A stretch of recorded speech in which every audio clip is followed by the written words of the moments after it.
She called the cops on me for launching my own kayak from my own land. 7 a.m., quiet Montana water, coffee steaming in my hand, paddle already in the lake. Then I hear heels on wood, fast, angry. This woman comes storming down from her mansion, pointing at me like I'm committing a felony. "You are not allowed to use this lake," she screams. "HOA rules, community standards." She starts taking pictures with her phone, threatens $500 in fines for every day I use the water, talks about permits and authorizations for my own property. 3 days later, the certified letter arrives, $15,000 in retroactive fines. For touching water I'd paid nearly $500,000 to own. What she didn't know was that I'd spent the last 15 years investigating financial crimes for the federal government, and she had no idea what happens when the wrong person gets pushed like that. Stay with me. Because when I finally reached into my jacket at that packed community meeting, the entire situation flipped. What would you do if your HOA tried to fine you for using your own waterfront? Let me back up and tell you how I ended up in this mess. My name's Marcus Payton, and at 48, I thought I had life figured out. After 20 years working financial crimes for the feds in DC, I was ready for something different. My wife, Elena, she's a school principal, and I had been talking about making a change before our twin daughters headed off to college. We found this perfect spot in Pine Ridge, Montana. 2 acres of pure heaven with 200 feet of natural shoreline on the clearest lake you've ever seen. The asking price was $485,000, which would eat up most of our savings, but we figured it was worth it. The girls could visit during breaks, and we'd finally have that peaceful retirement we'd been dreaming about. Pine Ridge Lake has 847 homes scattered around its perimeter. You've got your mix of old-timers in modest cabins that have been in families for generations, and then the newer crowd with their million-dollar glass palaces perched on the hillsides. Every morning, mist would rise off that glass-smooth water while loons called across the lake. The scent of pine needles mixed with wood smoke from neighboring chimneys made the whole place smell like Christmas morning. It was perfect, or so I thought. Enter Brenda Hartwell, 52 years old, platinum blonde bob that probably cost more than most people's car payments, always dressed in designer activewear, even though the closest thing to exercise she did was walking to her mailbox. She lived in this $1,200,000 modern monstrosity that looked like it belonged in Malibu, not Montana. Brenda wasn't just any resident, she was the HOA president. And she'd managed to stack the 9-person board with 6 of her closest friends through what I'd later learn was some pretty sophisticated social manipulation. So there I was on my first Saturday morning as a Pine Ridge resident, launching my kayak from what I thought was my own shoreline. The water was perfect, that mirror calm you only get in early morning before the wind picks up. I'd just pushed off when I heard the crunch of gravel under expensive hiking boots. "Excuse me," Brenda's voice cut through the morning silence like a chainsaw. "Waterfront access requires HOA approval and fee payment." I paddled back to shore, thinking there must be some misunderstanding. "This is my property line," I told her, pointing to the survey markers. "It extends to the water." She held up a clipboard like it was some kind of holy scripture. "Not according to our community covenants. I'm going to need to see your lake access permit." Lake access permit? I couldn't believe what I was hearing. For my own property?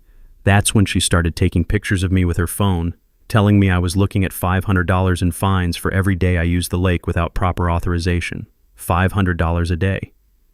I'd been around enough scams in my federal career to smell something rotten, but I kept my cool. "I'll need to see those covenants," I told her. "They're public record," she said with this smug little smile. "You should have done your research before buying." The thing was, I had done my research. I'd read every single page of the HOA documents before closing, and nowhere, absolutely nowhere, did it mention anything about lake access fees or permits for waterfront property owners. Something was very, very wrong here. And after 15 years of following money trails and catching people who thought they were too smart to get caught, my investigative instincts were starting to tingle. But I had no idea just how deep this rabbit hole was about to go, or that Brenda Hartwell was about to make the biggest mistake of her life by picking a fight with someone who knew exactly how to fight back. 3 days later, the certified letter arrived. Elena brought it in from the mailbox with this worried look on her face. You know, that expression wives get when they can sense trouble coming from a mile away. The return address said Pine Ridge Lake Property Owners Association in fancy lettering that probably cost more than it should have. Inside was a bill that made my coffee go cold in my mouth. $15,000 in retroactive fines, calculated at $500 per day, going back to our move-in date 3 weeks earlier. Attached were photocopied covenant documents, board meeting minutes, and property surveys that supposedly justified every penny. "Marcus," Elena said, reading over my shoulder, "how is this legal?" That was the question, wasn't it? The notice gave us 10 days to pay up, or face immediate legal action to recover damages and attorney fees. Real friendly bunch, these people. Now here's where my federal training kicked in. 20 years of analyzing financial documents teaches you to spot inconsistencies faster than most people can spot a typo. And these documents? They had more red flags than a Chinese military parade. First red flag: the covenant amendments had supposedly been passed at an emergency meeting on Christmas Eve 2023. Christmas Eve. What kind of emergency HOA business happens on Christmas Eve? I started making some calls to neighbors, and guess what? Nobody, and I mean nobody, had received advance notice of this meeting. Second red flag: only 4 residents had actually attended this emergency meeting, where they supposedly voted to amend property rights for 800+ homeowners. In Montana, covenant changes affecting property rights require approval from 67% of all homeowners. 4 people out of 847 doesn't even qualify as a rounding error. But here's the kicker, and this is where my investigative background really paid off. The amendments were passed just 3 days after our purchase closed. 3 days. Either this was the most incredible coincidence in HOA history, or somebody had been watching property sales like a hawk, waiting to spring this trap on unsuspecting newcomers. I spent the next week doing what I do best, following the paper trail. I filed formal records requests for all HOA financial documents, something that made Brenda about as happy as a cat in a bathtub. I also started having quiet conversations with neighbors, and the stories I heard would make your blood boil. Dorothy Walsh, 73 years old and one of the original community founders, invited me over for coffee and enlightened me about a few things. Turns out Brenda's family real estate business had handled 6 of the 8 most recent property sales in Pine Ridge, 6 out of 8, and every single new buyer had received similar fine notices within their first month of residence. "She's been doing this for 2 years, Dorothy told me, her hands shaking with anger as she poured coffee, targeting newcomers who don't know any better, hoping they'll just pay up and move on." Dorothy also shared something else interesting. She'd kept copies of the original 1987 covenants that established Pine Ridge as an affordable retirement community with minimal restrictions. The smell of old paper filled her kitchen as she spread out the yellowed documents. These original covenants specifically protected waterfront access rights and limited HOA fees to basic maintenance costs. The more I dug, the clearer the pattern became. Brenda wasn't just power hungry, she was running a systematic scam. The fake emergency meetings, the selective enforcement, the targeting of newcomers who hadn't had time to build relationships with other residents. It was textbook predatory behavior, the kind I'd seen in white-collar crime investigations dozens of times. But here's the thing about con artists. They always get greedy, and greed makes people sloppy. I ran the numbers on Brenda's covenant amendments. Based on Montana state law, she needed approval from at least 564 homeowners to make changes affecting property rights. She had 4 votes out of 564 required. Her amendments weren't just ethically wrong, they were legally invalid. Every single fine notice she'd sent out was based on rules that had never been properly enacted. In legal terms, she was trying to collect money under false pretenses, which, as it happens, is exactly the kind of thing that can land someone in federal prison. But I wasn't ready to play that card yet. First, I wanted to see just how far Brenda was willing to push this scam, because in my experience, when you give criminals enough rope, they usually end up hanging themselves with it. And Brenda Hartwell was about to get a whole lot more rope than she bargained for. Brenda's next move was straight out of the neighborhood dictator playbook. 2 days after I'd filed my records requests, she posted a lengthy message in the community Facebook group titled, "Entitled Newcomers Threatening Our Property Values." She didn't mention me by name. She was too smart for that. But everyone knew exactly who she was talking about. The post went on about how certain recent arrivals were refusing to follow established community standards and how their selfish behavior was going to hurt everyone's home values. Classic manipulation tactic, make it seem like following the law was somehow harming the community. But Brenda wasn't done. She started sending violation notices to anyone who'd spoken up in my defense. Dorothy Walsh got cited for having unauthorized decorative elements, meaning the garden gnomes she'd had in her yard for 15 years. Jim Patterson down the road got dinged for parking his work truck in his own driveway instead of behind his house. Mary Gonzalez received a notice about her fence being 2 inches over regulation height. The smell of fear was starting to permeate the community like smoke from a distant fire. People were scared to speak up because they knew they'd be next on Brenda's hit list. Then came the special assessment notice, $2,000 per household for something called a legal defense fund to fight what she termed frivolous challenges to community governance. $2,000 that somehow nobody had voted on, despite HOA rules requiring majority approval for any assessment over $500. That's when Elena had her brilliant idea. "Why don't we invite people over for wine and paperwork?" she suggested. "Make it social, less threatening." So we did. Elena organized what we jokingly called Wine and Wine Night, a gathering where affected residents could bring their violation notices, and we could all look at the bigger picture together. The sound of corkscrews popping and papers rustling filled our living room as 15 households compared notes. What we discovered was chilling. Every single violation notice had been sent to people who'd either questioned Brenda's authority or spoken favorably about my situation. It was retaliation, pure and simple. But more than that, it was a systematic pattern of harassment designed to silence opposition. Dorothy brought something even more interesting, a manila folder full of HOA financial records from the past 3 years.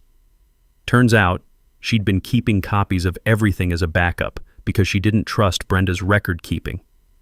Smart woman. I spread the documents across our dining room table and started doing what I do best, following the money. What I found made my stomach turn. Brenda's family had somehow managed to avoid paying $47,000 in legitimate HOA assessments over the past 2 years. $47,000.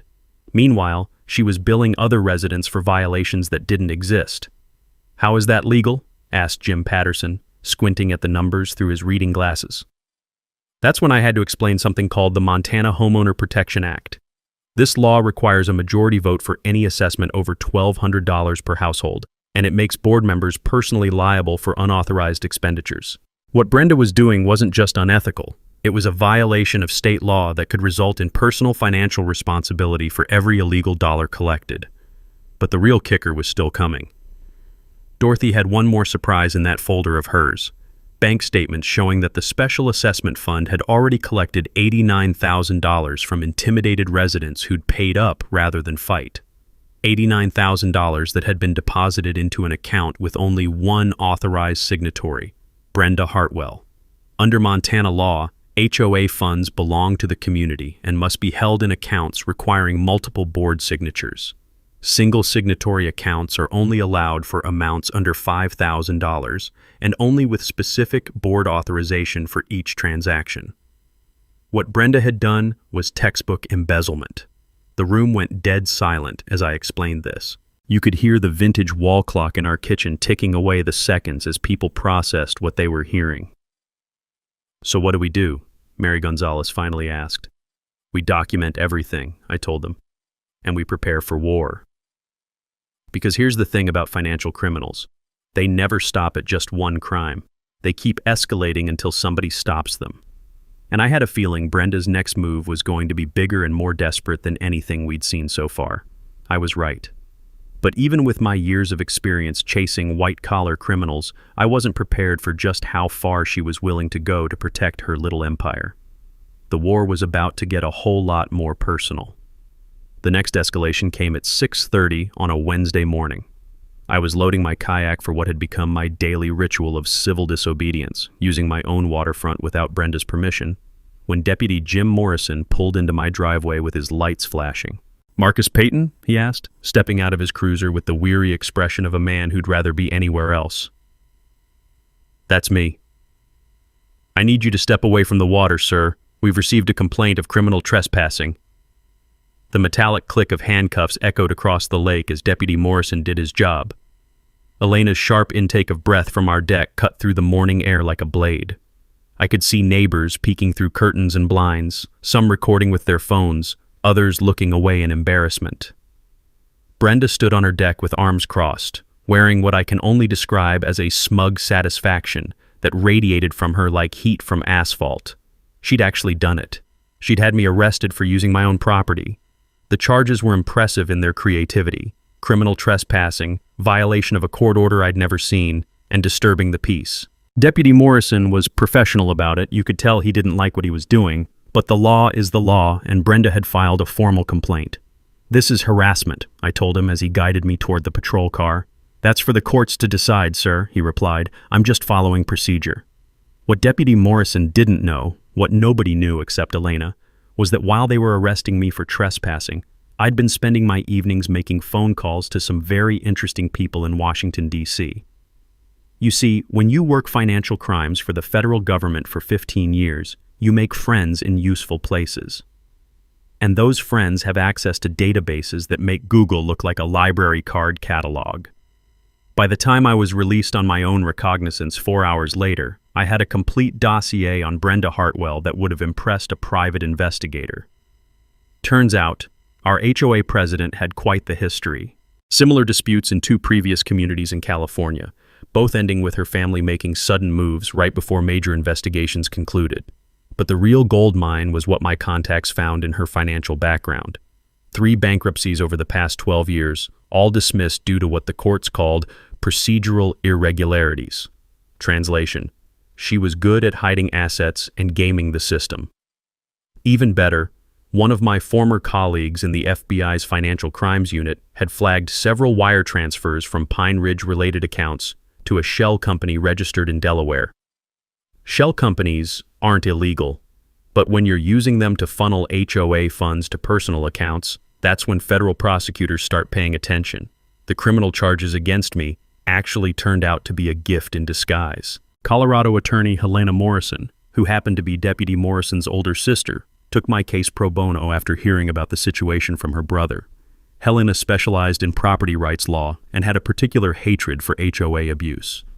"The discovery process is going to be beautiful," Helena told me during our first meeting. "They want to claim you're violating their authority? Fine. Let's subpoena every financial record they have." That's when things really started to get interesting, because Helena's subpoenas were about to uncover something that would change this from a neighborhood dispute into a federal investigation. The court-ordered financial disclosure revealed that Pine Ridge Lake Property Owners Association was carrying $340,000 in undisclosed debt. $340,000. Hidden liabilities including unpaid legal fees, contractor disputes, and insurance lapses going back 18 months. But here's the kicker. That special assessment slush fund that had collected $89,000 from scared residents. It had been used to pay personal legal bills for something called Pine Ridge Community Services, LLC, a company 100% owned by Brenda's husband. Fake contracts for landscaping services that were never provided. Security services that didn't exist. Maintenance agreements for work that was never done. It was a systematic looting operation disguised as community management. The community was facing insolvency within 6 months, and Brenda had been covering it up by creating fake fees and terrorizing residents into paying them. But federal investigators had been watching those wire transfers, and wire fraud across state lines falls under federal jurisdiction, which meant my 15 years of investigating exactly this kind of crime was about to become very, very relevant. The trap had been set, and Brenda Hartwell had walked right into it. She just didn't know it yet. Helena Morrison's legal team didn't mess around. When you subpoena HOA records in a criminal trespassing case, you get everything: bank statements, contracts, board meeting recordings, email correspondence, everything. What they found was a financial disaster wrapped in fraud and tied up with a bow made of pure desperation. The Pine Ridge Lake Property Owners Association was broke. Not just struggling, completely, catastrophically insolvent to the tune of $340,000 in hidden debt. Unpaid legal fees from Brenda's previous lawsuit adventures. Contractor disputes where work had been paid for but never completed. Insurance policies that had lapsed months ago, leaving the entire community exposed to liability. But here's where it gets really interesting. Remember that shell company I mentioned, Pine Ridge Community Services, LLC? Turns out it wasn't just taking money from the HOA. It was the centerpiece of an elaborate embezzlement scheme that would have impressed Bernie Madoff. Brenda had systematically transferred HOA reserve funds to this shell company through fake service contracts, landscaping services that existed only on paper, security patrols that never happened, maintenance work that was never performed. Over 18 months, she'd managed to steal nearly $200,000 from community funds. The beauty of her system was its simplicity. She'd create invoices for legitimate-sounding services, get them approved by her hand-picked board members, then transfer the money to accounts controlled by her husband. The actual work would either never be done or would be performed by the cheapest possible contractors, with the difference going straight into their personal accounts. Meanwhile, legitimate contractors were getting muscled into paying 30% administration fees back to the shell company for the privilege of working in Pine Ridge. Refuse to pay the kickback? Your contract gets terminated for quality issues. The scope of the fraud was breathtaking, but the motive was even more revealing. Brenda was facing personal bankruptcy from failed California real estate investments, $85,000 in credit card debt, mortgage payments 4 months behind on that fancy lakefront mansion.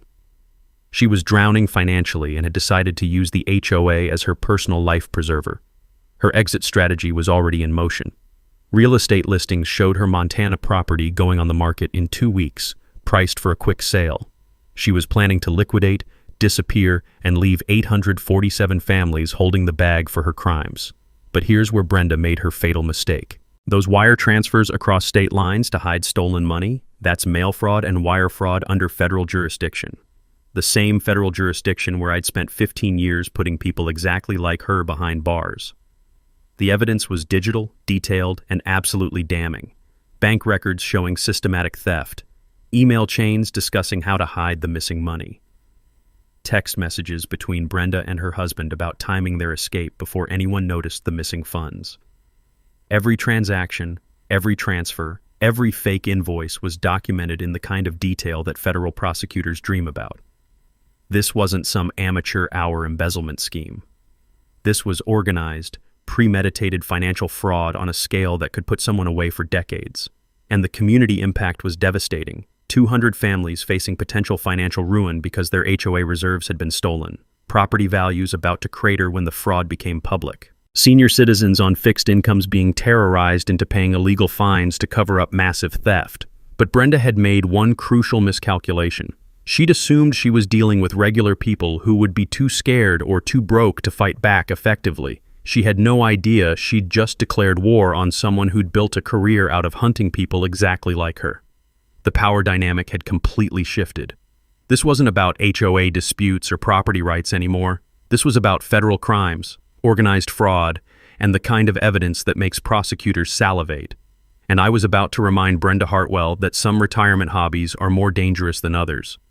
Dorothy Walsh's living room became our unofficial war room. The walls were covered with faded photographs from Pine Ridge's early days, young families building modest cabins, community barbecues by the lake, the kind of wholesome memories that made Brenda's crimes feel even more personal. We spread out across Dorothy's kitchen table like generals planning D-Day. Financial documents covered every available surface, laptops hummed with activity, and legal pads filled with notes as fast as we could write. The smell of fresh coffee mixed with the mustiness of old papers as we organized 15 years of HOA corruption into a case that would make federal prosecutors drool. Helena Morrison had brought her entire legal team, 3 attorneys and 2 paralegals who specialized in financial fraud cases. My job was to apply federal investigation techniques to organize the evidence in a way that would be absolutely bulletproof in court. The beauty of financial crimes, I explained to the group, is that criminals always leave a paper trail. They can't help themselves. Every lie requires 10 more lies to cover it up, and eventually the whole structure collapses under its own weight. Elena took charge of community organizing with the efficiency that made her such a successful school principal. Within 48 hours, she'd activated a phone tree that reached every household in Pine Ridge. Secret meetings in garages and basements allowed us to share information without alerting Brenda's surveillance network. The response was overwhelming. People who'd been too scared to speak up alone suddenly found courage in numbers. Stories poured in about years of harassment, illegal fines, and intimidation tactics. Mary Gonzalez had been threatened with foreclosure for questioning a special assessment. Jim Patterson had been cited for violations that didn't exist in any official documents. But the most shocking discovery came from Dorothy's basement. She'd been keeping backup copies of HOA documents for 30 years, meeting minutes, financial statements, correspondence, everything Brenda thought she'd successfully hidden or destroyed. "I never trusted that woman," Dorothy said, handing me a box full of manila folders. "My late husband always said to keep copies of everything when dealing with people in power." Those documents were pure gold. They showed a clear timeline of Brenda's takeover, from her election as HOA president through the systematic purging of honest board members and the installation of her puppet regime. More importantly, they showed the exact moment when legitimate HOA governance ended and criminal enterprise began. My contacts in the FBI's Financial Crimes Unit were more than happy to provide expert analysis of the HOA books. When federal agents volunteer their expertise for document analysis, you know you've got something special. They confirmed what we already suspected. This was textbook embezzlement with a conspiracy element that could trigger RICO charges. The legal strategy was beautiful in its simplicity. We'd file simultaneous actions in county court, state court, and federal jurisdiction. Civil lawsuits for embezzlement and fraud, criminal referrals to state and federal prosecutors, emergency injunctions to freeze all HOA and shell company assets before Brenda could disappear with whatever money remained. But here's the part that really made this personal for me: the community impact analysis. Elena and Dorothy had documented how Brenda's crimes affected real people. Senior citizens choosing between medication and illegal HOA fines. Young families going into debt to pay fabricated violations. The human cost of financial fraud isn't just numbers on a spreadsheet. It's real people suffering so that criminals can live beyond their means. Within 3 days, our legal defense fund had raised $23,000 from community donations. People who could barely afford their mortgages were contributing whatever they could to fight back against the woman who'd been terrorizing them for years. The preparation phase was like watching a precision military operation. Every piece of evidence cataloged and cross-referenced, every witness statement recorded and verified, every financial transaction traced and documented. Deputy Jim Morrison surprised everyone by quietly offering his assistance once he learned the truth about what was happening. "I knew something felt wrong about that arrest," he admitted. "HOA disputes don't usually involve handcuffs unless there's something bigger going on." Even the local newspaper editor, Jennifer Santos, committed to full investigative coverage once she saw the scope of the fraud. "This is the kind of story that wins journalism awards," she told us. "And more importantly, it's the kind of story that protects communities." But the most satisfying part was watching Brenda's growing desperation. She'd hired a private investigator to follow people attending our meetings. She'd tried bribing contractors to spy on our conversations. She'd even attempted to have Dorothy Walsh's property condemned for safety violations. Every desperate move just created more evidence of obstruction of justice and witness intimidation. She was digging her own grave with federal crimes, and I was going to make sure she had plenty of rope to finish the job. Brenda's desperation reached a whole new level when my kayak turned up slashed to ribbons on a Tuesday morning. The sound of hissing air and the sight of yellow foam stuffing scattered across my dock made my blood boil. Security cameras mysteriously malfunctioned that same night. What are the odds? Anonymous letters started appearing in mailboxes throughout Pine Ridge. Legal-sized envelopes with no return address, containing threats about massive lawsuits against anyone supporting what they called frivolous accusations against respected community leadership. The paper smelled like expensive perfume, the kind Brenda wore to HOA meetings. But character assassination was her real specialty. Suddenly, rumors were circulating about my federal employment record, claims that I'd been forced into early retirement due to investigative misconduct, whispers that Elena and I were financially desperate and trying to extort money from the HOA. Pure fiction. But lies travel faster than truth in small communities. The economic warfare escalated when Brenda's real estate connections started threatening property value manipulation. Phone calls to listing agents suggesting that Pine Ridge was becoming unstable due to ongoing legal disputes. The implication was clear: cooperate with her or watch your home equity evaporate. Then the hired muscle showed up. Private security guards started patrolling the community, harassing anyone who'd spoken out against Brenda. These weren't local guys. They were professionals from Denver with expensive suits and attitude problems. Their presence at community events made elderly residents genuinely afraid to leave their homes. Dorothy Walsh became their favorite target. Traitor appeared spray-painted across her garage door in red letters that could be seen from the lake. The smell of fresh paint mixed with Dorothy's tears as we helped her clean it off. 73 years old, and she was being terrorized for standing up to corruption. But Brenda crossed a federal line when she started intercepting mail. Legal documents from Helena Morrison's office went missing. Discovery requests disappeared. Witness statements vanished between courthouse and community. Mail theft is a federal crime, and every missing document was another nail in Brenda's legal coffin. The utility sabotage was the final straw. Power outages that somehow only affected homes of vocal dissidents. Water service disruptions that targeted Dorothy's house 3 times in 1 week. The local utility company confirmed these were deliberate shutoffs, not equipment failures. Meanwhile, Brenda hired the most expensive legal team in Denver, Morrison, Peterson and Associates, the kind of white shoe firm that charges $800 an hour for associates and $1,500 for partners. Their strategy was classic. Bury us in paperwork, file frivolous counter-motions, delay every proceeding until we ran out of money or patience. But here's what Brenda didn't realize. I'd been quietly preparing for exactly this kind of escalation. Remember those federal contacts I mentioned? They'd been conducting their own parallel investigation for 3 weeks. Financial Crimes Unit doesn't mess around when it comes to wire fraud and mail fraud across state lines. They'd already traced the shell company money through 4 different banks and 2 cryptocurrency exchanges. Every threatening letter, every act of vandalism, every attempt at witness intimidation was being documented by professionals who know how to build federal cases. Hidden cameras were recording the security guards. Mail monitoring was tracking the missing documents. Financial surveillance was watching every attempt Brenda made to move assets. The most beautiful part was watching her legal team's reaction as they realized what they'd gotten themselves into. High-priced attorneys don't like federal investigations, especially when their clients have been systematically committing crimes while the lawyers were supposedly providing legal advice. By Thursday of that week, Morrison, Peterson and Associates requested an emergency client conference. By Friday, they'd withdrawn from the case, citing irreconcilable differences with client objectives. In translation, they'd have figured out that Brenda was guilty as hell and they didn't want to be accessories after the fact. But Brenda's biggest mistake was threatening federal witnesses. When she cornered Dorothy outside the grocery store and told her that old ladies who can't mind their own business sometimes have accidents, she triggered automatic federal protection protocols. Witness intimidation in a federal investigation isn't just another crime. It's a fast track to pre-trial detention. The kind of mistake that turns white-collar criminals into flight risks who spend their trial time in federal holding facilities instead of their own beds.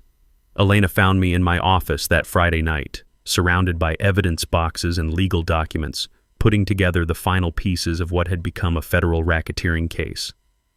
"How much longer?" she asked. "Soon," I told her. "Very soon." Because federal investigations move slowly until they don't. And when they finally move, they move with the kind of force that turns comfortable suburban criminals into very scared defendants. Brenda Hartwell was about to learn that lesson the hard way. Brenda's nuclear option came in the form of an emergency HOA meeting notice, delivered at 5 p.m. on a Friday afternoon. 72 hours to dissolve the Pine Ridge Lake Property Owners Association, liquidate all community assets, and distribute proceeds to pay what she claimed were insurmountable legal debts. The smell of desperation was stronger than pine sap as residents frantically called each other Friday night. Emergency dissolution required a 2/3 majority vote, but Brenda was betting that fear and confusion would carry the day before anyone could mount organized opposition. Her legal justification was brilliant in its audacity. She claimed the community was facing imminent bankruptcy due to frivolous lawsuits and federal harassment. And the only solution, according to her emergency motion, was immediate liquidation of all common areas, recreational facilities, and community infrastructure. Of course, she'd already arranged a buyer for these community assets, a shell company registered in Delaware that traced back to her husband's business partners. They'd acquire 200 acres of prime lakefront property for pennies on the dollar, then develop luxury condos while the original residents lost everything they'd built over 30 years. The timing was no coincidence. Emergency dissolution over a weekend meant most residents wouldn't have time to consult attorneys or organize opposition. Holiday weekend approaching meant people would be distracted by family obligations, and Brenda's hand-picked board members could ram through the vote before anyone understood the full implications. But she'd made a fatal miscalculation. She thought she was dealing with disorganized residents who could be stampeded into panic decisions. She had no idea that federal investigators had been monitoring her communications and were ready for exactly this kind of desperate gambit. Helena Morrison filed emergency injunctions in federal court before Brenda's legal notice had even finished circulating. Asset freezes, restraining orders, and preliminary findings of federal jurisdiction that stopped the dissolution process cold. You can't liquidate community property while it's evidence in a federal criminal investigation. The media explosion was spectacular. Jennifer Santos published her expose on the front page of the county newspaper with the headline, "Federal Investigation Uncovers Massive HOA Fraud." Regional television picked up the story within hours. Social media hashtags, Pine Ridge Scam, and House HOA Fraud started trending across Montana and surrounding states. State legislators immediately announced plans for emergency HOA oversight reform. The county commissioner threatened criminal charges for public corruption. The state attorney general opened a formal investigation into HOA governance statewide. But the federal response was what really made Brenda panic. U.S. Marshals executed asset seizure warrants on all accounts connected to Pine Ridge Community Services, LLC. Bank accounts frozen, property liens filed, cryptocurrency wallets seized. Every dollar she'd stolen was locked down tighter than Fort Knox. The community response was overwhelming. 400 residents packed the emergency meeting despite Brenda's attempts to intimidate them. Even her former supporters publicly demanded answers about the missing money and fraudulent documents. Brenda arrived flanked by a new attorney, a solo practitioner from Billings who specialized in criminal defense, not civil disputes. The change in legal representation told everyone exactly what kind of trouble she was facing. Her public breakdown was painful to watch. Emotional outbursts about misunderstandings and accounting errors that fooled nobody. Increasingly shrill claims that federal investigators were persecuting her for minor paperwork mistakes. The desperation of someone watching their entire world collapse in real time. When residents demanded to see the missing money, Brenda's attorney actually tried to invoke Fifth Amendment protections against self-incrimination. At an HOA meeting, you can't make this stuff up. The final nail came when Dorothy Walsh took the microphone and calmly read from the original 1987 Pine Ridge Covenants, the ones that established the community as an affordable retirement haven with minimal restrictions and transparent governance. 30 years of community history, destroyed by one person's greed and entitlement. Even her husband abandoned ship. Court filings showed he'd filed for emergency divorce and was cooperating with federal investigators to avoid prosecution as an accessory. When your own spouse starts providing evidence against you, the game is over. But Brenda still had one last card to play, or so she thought. She stood up at the end of the meeting and pointed directly at me with a shaking finger. "You people don't understand what you're dealing with," she screamed. "Marcus Payton is just a washed-up federal nobody trying to feel important. He has no authority here." The room went dead silent. 400 people holding their breath, waiting to see what would happen next. That's when I stood up, reached into my jacket pocket, and pulled out the leather credential case I'd carried for 15 years in Washington, D.C. The moment of truth had finally arrived. The Pine Ridge Community Center had never seen anything like it.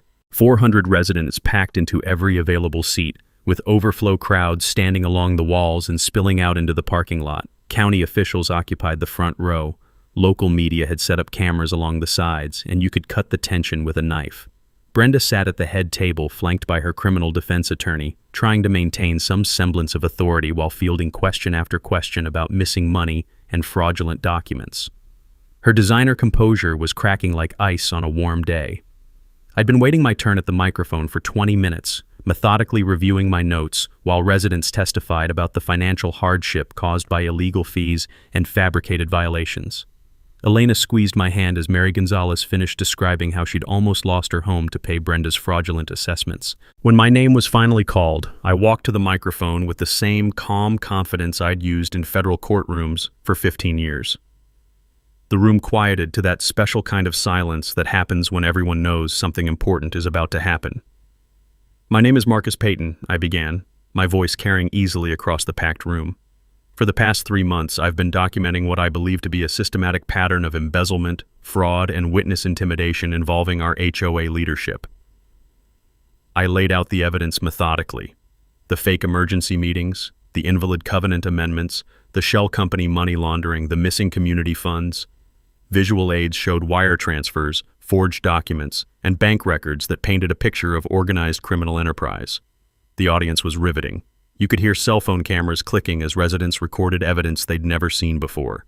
County officials were taking notes furiously. Even the media looked impressed by the scope and organization of the fraud. But Brenda wasn't going down quietly. "This is harassment," she interrupted, standing up so abruptly her chair toppled backward. "Character assassination from someone with no standing in this community." Her voice was getting higher and more shrill with each word. "Marcus Payton is just a washed-up federal nobody trying to feel important. He probably couldn't hack it in real law enforcement." The personal attack hung in the air like smoke from a gunshot. Several residents gasped audibly. Elena tensed beside me, ready to stand up in my defense, but I just smiled. "You know what, Brenda?" I said, reaching into my jacket pocket with deliberate precision. "You're absolutely right about one thing. I am just a federal nobody." My fingers found the familiar leather of the credential case I'd carried for 15 years. The room held its collective breath as I flipped it open with a practiced motion. The gold badge caught the overhead fluorescent lights like a mirror, reflecting tiny suns across the packed room. "Special Agent Marcus Payton, Financial Crimes Division, Federal Bureau of Investigation." The silence was deafening. You could have heard a pin drop in the parking lot. Brenda's face went from flushed anger to bone white in the span of a heartbeat. She stumbled backward as if she'd been physically struck, groping for her overturned chair like a drowning person reaching for a life preserver. 15 years investigating wire fraud, mail fraud, embezzlement, and racketeering, I continued, my voice carrying the authority of federal law enforcement. "And I have to tell you, Brenda, this is one of the most thoroughly documented cases of financial fraud I've ever encountered." The community's reaction was immediate and overwhelming. Gasps, murmurs, and then spontaneous applause that built to a thunderous roar. People were standing, clapping, some wiping away tears of relief and vindication. Brenda's attorney was whispering frantically in her ear, probably explaining exactly how much trouble she was in now that federal jurisdiction was confirmed.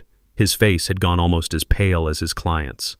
"A federal investigation has been ongoing for 3 weeks, I announced over the applause. "Wire fraud and mail fraud charges are being prepared by the U.S. Attorney's Office. All stolen community funds will be recovered and returned to the rightful owners."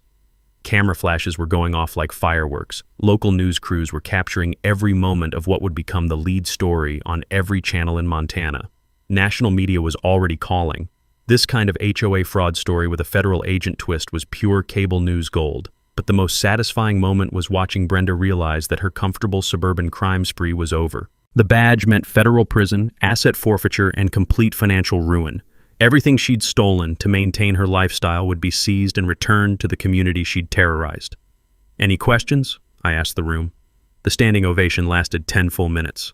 48 hours later, federal agents arrested Brenda Hartwell as she tried to board a flight to Costa Rica at Denver International Airport. The sight of her in handcuffs on the evening news was the most satisfying thing I'd seen since my daughters graduated high school. The federal charges were impressive: wire fraud, mail fraud, money laundering, racketeering, and witness intimidation. 18 counts carrying a maximum sentence of over 200 years. Her plea bargain got that down to 4 years in federal prison, 3 years supervised release, and a lifetime ban from any HOA leadership position. Asset recovery was swift and complete. The federal government seized her lakefront mansion, liquidated her shell company, and recovered every penny of the stolen community funds. $340,000 plus $180,000 in penalties flowed back into Pine Ridge coffers within 6 months. The community transformation was remarkable. Dorothy Walsh was unanimously elected as President Emeritus of a completely restructured HOA board.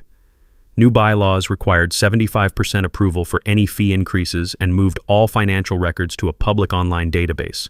No more secret meetings, no more hidden accounts, no more opportunities for another Brenda Hartwell. Elena's stress-related health issues, the headaches and sleepless nights that had worried me more than any HOA dispute, disappeared completely once the threat was eliminated. Our property values increased 12% after the scandal resolution, ironically making us money on Brenda's criminal behavior. The scholarship fund was Elena's idea. "What should we do with the penalty money?" she asked over coffee one morning, watching loons glide across the perfectly calm lake. "Something that helps kids," I said immediately. The Pine Ridge Student Achievement Fund now provides college scholarships to local high school graduates, funded entirely by the proceeds from Brenda's criminal penalties. 15 students received assistance this year alone. The Environmental Protection Initiative followed naturally. Community members voted overwhelmingly to preserve 200 acres of lakefront property as a conservation easement, ensuring that future development couldn't destroy the natural beauty that drew us all here in the first place. Dorothy's Senior Support Program provides home maintenance assistance for elderly residents, the kind of practical community service that Brenda's fake fees were supposedly funding. Real volunteers doing real work for neighbors who need help, not shell company invoices for services that never existed. The annual Pine Ridge Unity Days Festival celebrates community solidarity forged through adversity. Local bands, food trucks, kids' activities, and a boat parade that draws families from across the county. The opposite of everything Brenda represented: inclusive, transparent, and genuinely focused on community welfare. Montana's Homeowner Protection Act passed unanimously 6 months later, requiring financial transparency and accountability for all HOA operations statewide. Our case became the legislative model for protecting homeowners from predatory board members. The media attention was overwhelming but positive. 60 Minutes featured our story as part of a national investigation into HOA abuse. Congressional hearings examined federal oversight of community associations. Legal precedents established by our case are being cited in fraud prosecutions from Arizona to Florida. But the most important change was personal. My retirement transition was finally complete, but not in the way I'd expected. Instead of fishing and reading novels, I'd found a new purpose: helping communities fight corruption and abuse of power. The phone calls started immediately after the 60 Minutes segment aired. Communities in Arizona, Colorado, Texas, all facing similar HOA fraud schemes.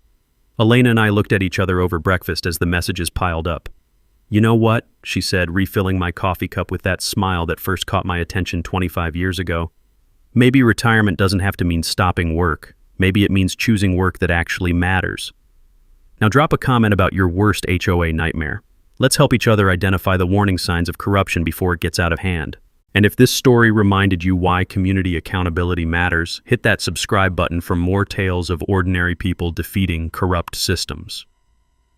Because here's what I learned during those intense months fighting for our community.